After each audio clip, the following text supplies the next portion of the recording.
Hey everyone, this is Katie Sweetman with another live look at the astrology for November 30th through December 6th, 2020. This is Empowering Astrology, and this is your weekly look at the astrology. How do we get our human selves? How do we get our half of the mix in line with the astrology? Because I often tell people that the astrology is 50%, you are the other 50%. And knowing what's going on kind of shows us what we have to work with. Where do we make the choices that are best with us? But how do we sort of align ourselves with what the planets, the bigger questions that the planets are asking of us? So this week we've got some big astrology. As I record this, we've just had a lunar eclipse in Gemini. So this is the first in a series of 2 eclipses that we will have this season. Just think back 6 months, the last time we had eclipses, and we had eclipses in the signs of Capricorn and Cancer. But we also had a preview. We had a preview of this new series in Gemini and Sagittarius back on June 5th.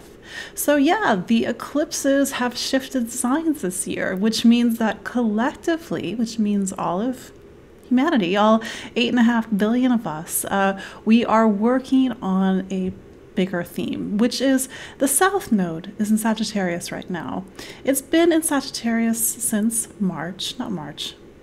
May, the end of May or beginning of May. But what that says to us, when the South Node is in any sign, that we sort of have to work on the problems of that sign. And I'm not picking on Sagittarius. I'm not picking on anybody who has planets in Sagittarius, but every sign sort of has a place that it gets stuck. I'm a Scorpio. I'm sure you all know where Scorpio gets stuck. There's plenty of internet memes about that. But where does Sagittarius get stuck? And if you're thinking, well, not Sagittarius, Katie. Well, you have Sagittarius somewhere in your astrology. When we quickly review where this eclipse is hitting, you'll know where a Sagittarius is in your chart. So this is an area where collectively we sort of get stuck on, or this kind of idea of belief. Sagittarius is the sign of faith, truth, wisdom, and its highest expression. It inspires us to travel. It inspires us to seek out adventure, new horizons, both literal, both metaphoric. It sort of points us to the stars. It points us towards higher education. It's a sign of wisdom and knowledge and philosophy. It knows a lot, and many times it's right, because it has the life experience. It's read the books, it's gotten the degree, and it knows exactly what it knows for good reason. So when the South Node is in Sagittarius, we have to sort of throw a lot of things out of the window.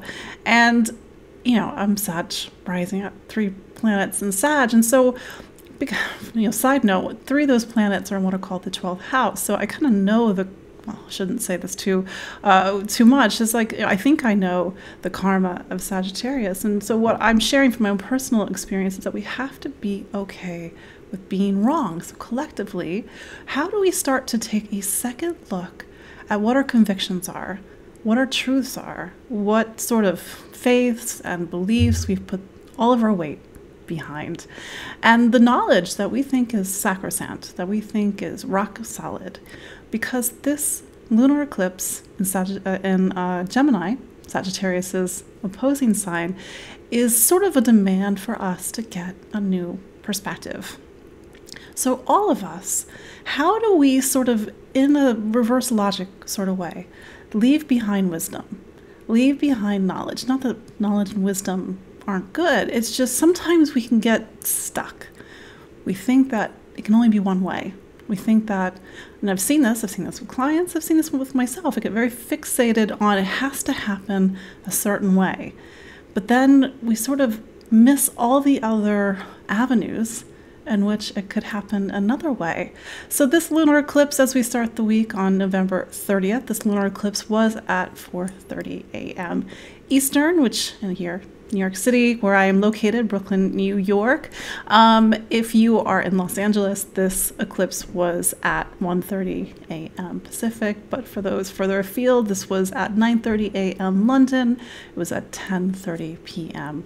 Sydney, and 8:30 p.m. Sydney, 10:30 p.m.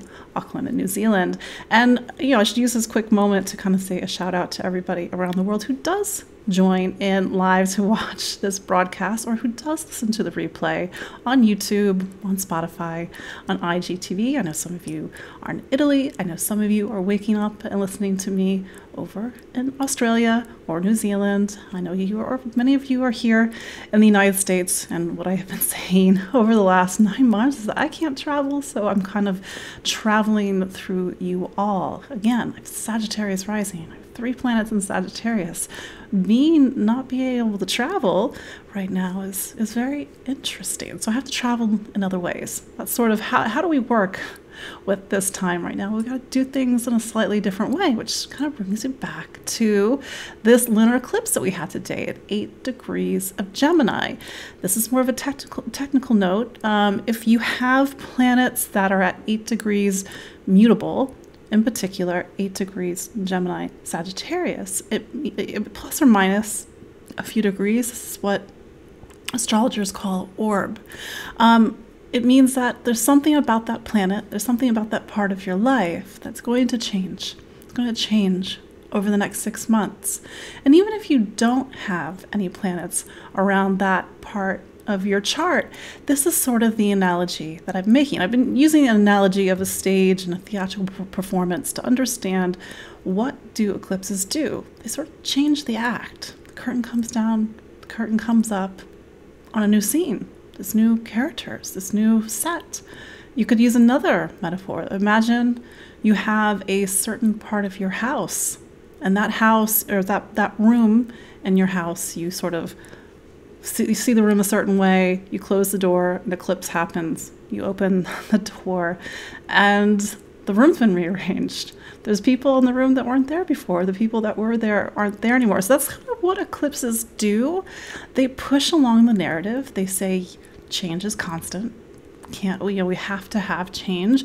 And eclipses are they are connected to Saturn and this sort of idea of fate and this idea of karma, and that we are sort of having moments where we are living out a bigger story on our soul level. So this eclipse, for some of you, especially if you're Gemini or Sagittarius, it's like life's getting a bit loud right now. New people are coming in. Maybe new relationships are coming in. Maybe a relationship is leaving. Maybe your life is at a crossroads. Maybe you're about to embark on some major milestones in your life. So that's eclipses. They coincide with life's milestones. Birth, marriages, moves, new jobs, changes, period. So it's not something to be concerned about, but just sort of understand that astrology teaches us about time. It teaches us how we live time, how we inhabit time, how we the sort of the pace of our life. So eclipses are like, every 6 months you can absolutely bet on change in some way. I know you guys are all thinking like, I don't know if I like change. But what's starting to emerge is that we're coming out of the heavy-duty eclipses that we had in Cancer and Capricorn, 2018, 2019, 2020. These eclipses that were touching on some very I think close to home themes and some of the kind of bigger structural or professional, or we're all spending so much time at home right now. And now the eclipses are shifting into the signs of movement and travel. So there's something about movement and travel that's happening, both on a personal level, on a collective level. So I'm just going to quickly, because I did this in last week's broadcast, so you can go back and listen to last week and kind of it was maybe a little bit longer, but just to kind of give a very quick overview about where this eclipse is going to activate. So if you are an Aries, this eclipse is about voice, communication, speaking, learning, thinking, also choices, having to make some serious choices. Taurus, this part of your chart is about money, how you earn it, how you spend it, the intrinsic value that you place on things, and maybe even the value that you place on yourselves. There's a need to kind of create more material stability right now, more, kind of accumulate more, not accumulate in a negative way, but just having the resources that you need. If you are a Gemini, it's time for new beginnings, new initiatives. Like I said, the stage is changing, the act is changing. If you are Cancer, this is a part of your chart that's about, dare I say, endings. It's the last part of your chart. It's more about self-reflection, internal reflection, unconscious dreams, spirituality, working on your spiritual house, and also letting things go. And I mean that in the best possible way. I mean, as a Scorpio, how do you let go of what you don't need to hold on to anymore? Leo, so this part is about friends. This eclipse illuminates friendships, social circle, community, the bigger picture, belonging, your place in the world, and your hopes and your dreams for the future. Virgo, this is in your career sign. So there's something about career, direction, your place in the world, the title after your name, your ambitions, your responsibilities, and sort of your public life that are in the spotlight right now. After Virgo is Libra. So this part of your chart is about what do you believe in? What's your faith? What's your truth? What's your wisdom? This idea to get curious and explore the world, explore new ideas, higher education, philosophy, worldview. It's sort of this bigger sense of convictions and what sort of your whole life is built upon on a more philosophical and metaphorical way. Scorpio, this is the part of your chart that sort of gets to some deep parts of you. Gemini, this part of your chart, in a way, it's it's already very scorpionic, and I've talked in past broadcasts about the link that Gemini and Scorpio has, because Gemini is Scorpio's 8th house. Scorpio is the 8th sign. Hopefully that logic is following. So Scorpio, this is a time when you have to look at some potentially difficult, unpleasant, hidden, uncomfortable, psychological things that make you feel vulnerable, things that make you feel exposed, but it's through this process there is an alchemy, transformations, also money and finance.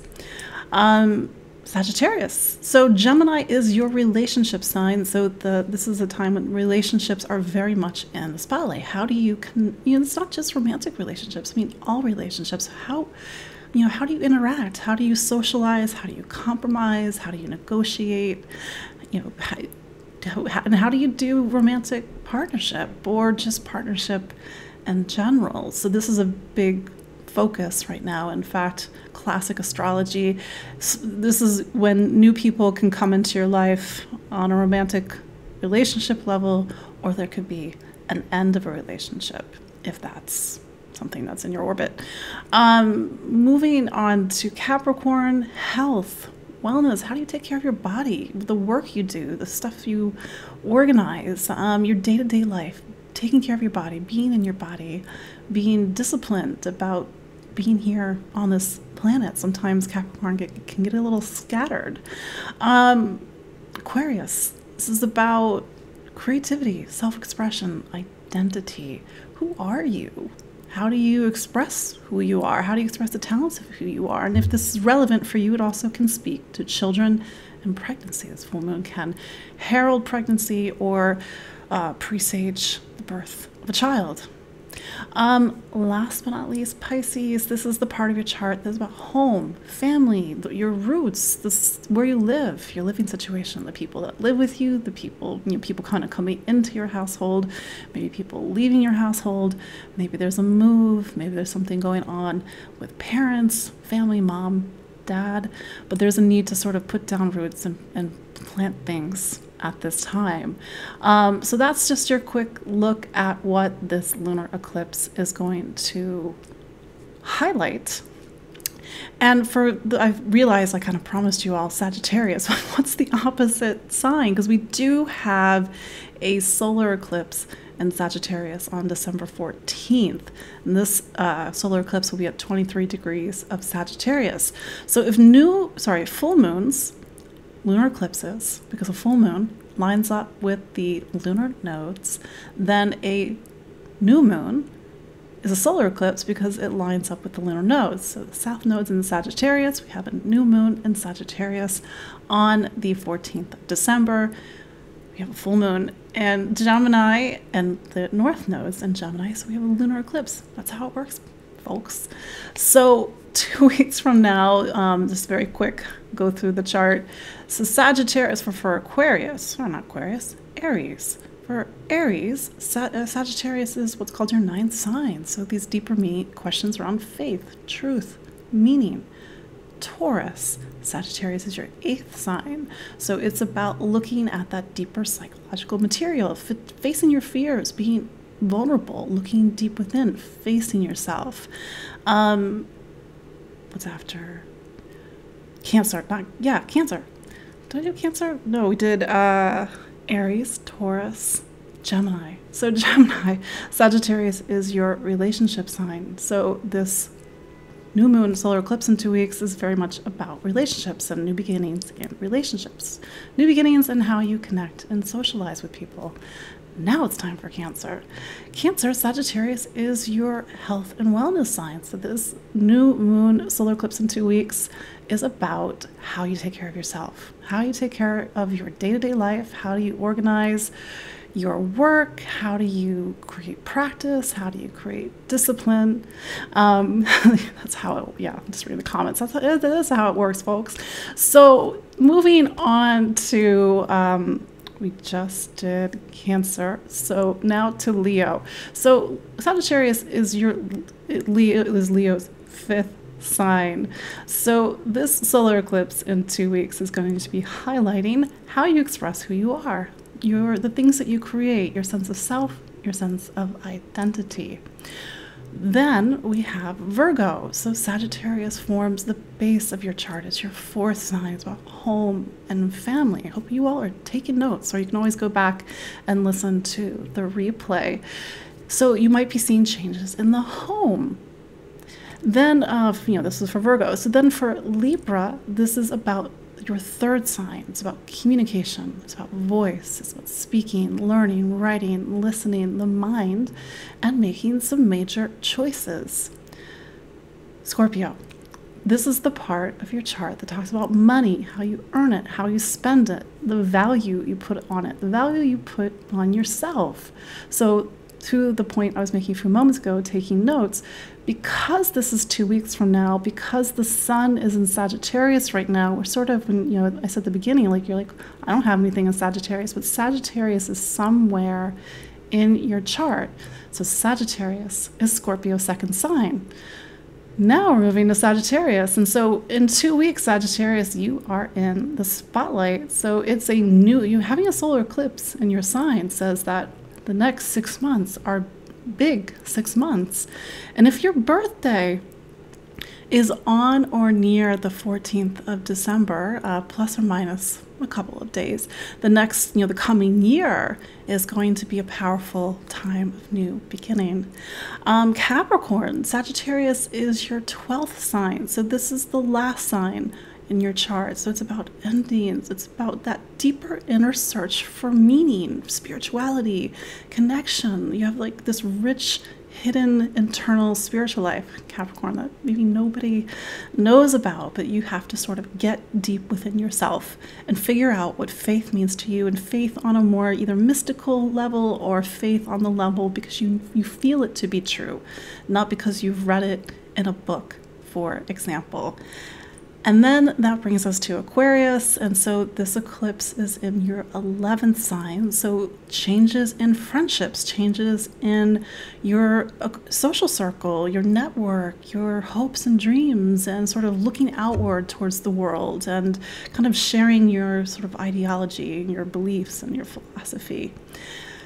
Last, Pisces. Sagittarius is Pisces, is 10th sign. So it's about career. It's about your place in the world. So you may be seeing some changes in your professional life over the coming 6 months, if not the coming 4 weeks. So I did this quick look around I didn't forget Pisces. I did this quick look around the zodiac because you're like, okay, I don't have any planets in Sagittarius, but Sagittarius is part of your zodiac. Well, I don't have any planets in Gemini. Well, Gemini is part of your zodiac too. So where is this tension happening? Where is this tension between what you think is rock solid truth. It could be truth about the world. It could be truth about yourself. You know, this conversation I was having, I think it was like a month ago with a good friend of mine. It's like the things that are on your billboard, meaning it's so in your face that you don't even see it. Something about yourself, a truth about yourself that's right up there, and you don't even see it. So I think this, you know, lunar eclipse that we're having, and Gemini is really sort of helping to illuminate the things that are right in front of our face, the things that we're not seeing about ourselves, the things that, the different perspective shifts that we need to have happen. Mercury, the ruler of this eclipse, is in Scorpio. It's not in Scorpio for much longer. In fact, it goes into Sagittarius tomorrow, December 1st, as I record this. But Mercury has spent a long time in Scorpio, pretty much the bulk of the last 2 months, since September, which I don't even know what month it is anymore. But Mercury in Scorpio is the investigator. It's a very occult sign for the planet of communication. It's looking for information that's behind the scenes, that's hidden. It's very perceptive. It's sort of like has a laser-like focus. So when Mercury switches into Sagittarius tomorrow, December 1st, we may see a shift in this eclipse energy. Like maybe right now we're not kind of getting all of the story, but come tomorrow we get more information about this lunar eclipse and what it means for us. So pay attention to the stories that are starting to emerge right now. And here's the thing that we have to keep in mind about eclipses, is that eclipses, they start to present themselves a month, sometimes 2 months before. So whatever is coming up right now, it has threads. It has threads to the past. It has threads to maybe June, when we had that first lunar eclipse in Sagittarius. Maybe it has threads to last 4, 5, 6 weeks.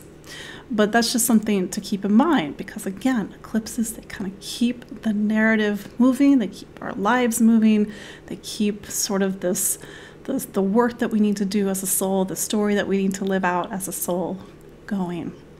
So that's sort of the big news this week. We have some other aspects that are relatively minor in comparison to eclipse energy.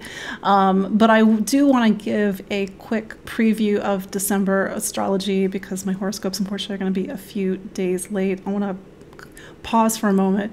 I might, going into the new year, shift how I do my monthly horoscopes. I might move to a video format, not because I don't love you all, but just because it takes a lot of time, kind of like 2 business days worth, to write all the signs. And unfortunately, I don't have as much time anymore, but we're playing with things, and maybe do that with like subscription or something. But stay tuned for information, and the December horoscopes will be ready in a couple of days. But until then, I'll give you all a quick look at what's going on in December of 2020.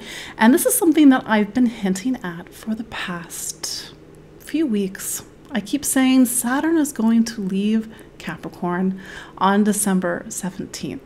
So we all need to be ready for Saturn. Saturn's sort of sitting us down over the coming next kind of couple of weeks and saying, okay, what did you learn? And I know you all are like ready to pop some champagne bottles once Saturn leaves Capricorn, because yeah, it's not going to be back in Capricorn for another 30 years. And if you're in your Saturn return, if you have Saturn in Capricorn when you were born, you're coming out of the Saturn return. That said, what did you learn? Because Saturn's not trying to make things difficult for the sake of making things difficult, although it seems like that at times. Saturn is trying to get us to kind of get the most bang out of our buck, so to speak. Because we cannot build, we cannot learn, we cannot grow when we're not in our physical bodies, meaning we're not incarnated. Like, we need to have a physical body, we need to be incarnated to be able to do the work we need to do on a soul level. So that's why Saturn is saying to us, like, all right, like, the clock is ticking. What are you trying to achieve in this life? If I'm not going to be back in this part of your chart or back in this part of your house, so to speak, for another 30 years, how do we make sure that this part is as good as we need to get it? No pressure.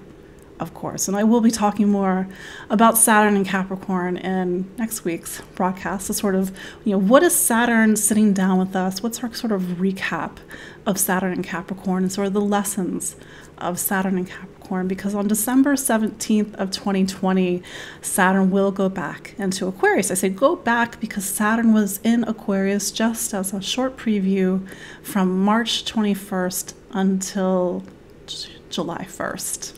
So when it goes back into Aquarius, it returns to a sign that it was earlier this year, but also returns to a sign that it was not last in since 1991 to, I think it was February of 1994. I mean, if you were born between that bracket of time, you're going to be having what's called your first Saturn return. If you were born of 1962, 1961 to 62, 64, I can't remember the exact dates, you're having your second Saturn return. So these are sort of big check-ins on your life and the work you've been doing and the lessons you've been learning and the things that you're trying to build and to achieve while here in a physical body. So it's going to be, there's going to have big shifts in December. Saturn is like the big hand on the clock moving from 1 hour to another hour. We last had that on March 21st of 2020, and then again on July 1st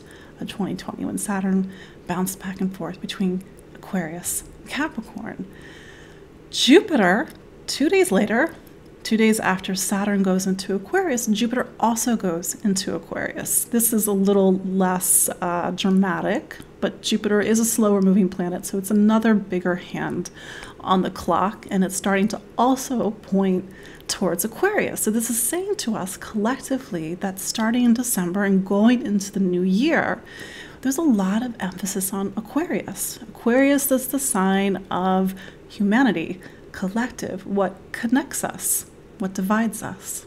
It's a sign of technology, science, networks and systems, and seeing things from a bigger perspective. It's a very abstract, big picture. It's a sign that can really zoom out and see the bigger picture. It's also a sign that can get a bit disconnected. So sort of this polarity that we're all dealing with as we go into 2021 is like connection versus disconnection. Seeing the bigger picture versus feeling very removed from things. Humanity versus inhumanity. How do we find our humanity? I'm on team humanity. So there's going to be a big shift starting in December. And then Jupiter and Saturn will meet up for a historic conjunction on December 21st. Some other people are making some big deals about it, saying it's the beginning of the age of Aquarius. I really cannot say if it's the beginning of Aquarius. There's a lot of debate on when that actually happened. That's a whole other conversation for another time. But Saturn and Jupiter will last together. It happens every 20 years. It's what's called has a 20-year cycle. So we last had Saturn conjunct Jupiter in the sign of Taurus in 2000. 20 years ago. They typically coincide with new cycles of like government because both Jupiter is law and Saturn is order. So there's sort of these two planets that talk about society and sort of the rules we all agree to and the structures we all agree to or not agree to, and sort of what's our consensus and what do we build together or not. So we're sort of coming into a new time where we have to build new systems that are through the lens of Aquarius. Well, there's obviously two sides to every planet, and there's two sides to every sign. So we all have to make a choice. What are we connecting with? What's even more historic about this conjunction is the last time these two planets don't meet up in air signs very often. Although they did in 1981 in Libra. I forget what month that was, but this is the first time in 200 years, apart from that time, 1981, that they are meeting up in air signs. So a lot of astrologers are making a little bit of a big deal out of this. I don't have a full perspective or opinion yet, but it is a big, let's say, societal collective shift more towards element air. Element air is communication. Element air is socialization. Element air is connection and interconnection and movement and travel and ideas and science and equity and how do we create equitable systems? There's kind of a Aquarius, one of the sides of Aquarius is that it needs equity. So how do we create more equity within our lives? How do we create more equity on a human level? So lots of big shifts as we go into December. And, by the way, we're going to have a solar eclipse on December 14th. So, it's not normal quiet astrology. I'm very sorry, you all, but I will be, kind of giving you all some previews to 2021 astrology. It's kind of just, I don't know, side note, it's kind of weird that I feel like 2020 has been both very slow, but also like, how is it December tomorrow? I don't know. I have to start sitting down with 2021 astrology and digesting it, getting into my head. So this is your look at the astrology of November 30th to December 6th, 2020. Also your little sneak preview into December 2020's astrology with some big monumental shifts with Jupiter and Saturn both changing signs. Again, my name is Katie Sweetman. This is Empowering Astrology. I am an astrologer and psychic medium here in Brooklyn, New York. You can follow me on Facebook, on Instagram, Twitter. You can listen to this replay on Spotify if you're more of a podcast kind of person. Of course, you can book a consultation with me. People ask this time of year if I do gift certificates. Yes, I do, although my caution is don't give an astrology consultation to, a random friend, because what I do can be very intimate. And anyway, that's a bigger conversation for another time. But again, thank you all for joining me for this live look at this week's astrology. Love connecting with you all week after week and hearing where you're from, hearing what you're going through. So until next week, be well, be safe. Bye.